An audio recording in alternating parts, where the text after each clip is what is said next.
South Korea already had the world's lowest fertility rate, but recent numbers show it's broken its own record.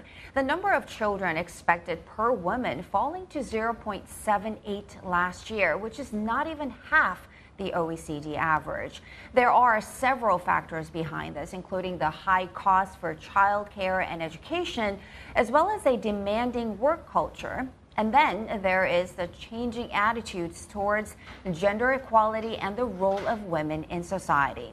Only 4% of women recently polled view getting married and having kids as essential, which is much lower than the number recorded by male respondents. And over half of the women surveyed said marriage and children are not important in their lives. This gap in views stems from traditional expectations for women to shoulder the burden of domestic responsibilities. And it doesn't help that South Korean women face the greatest wage gap among the OECD countries, with men earning 31% more than women, while the workforce participation rate for women is about 20% lower than men's.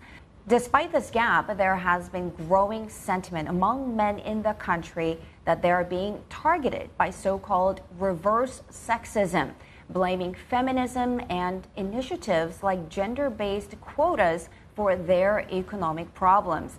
In last year's presidential campaign trail, now President Yoon Suk-yeol appealed to those men who are increasingly frustrated with a tough job market and high property prices, and even pledged to abolish the country's gender equality ministry. So, while South Korea may be making its name as a cultural and technological powerhouse, its social and gender issues could be tipping the country over an economic cliff. For CNBC, I'm Chery Kang.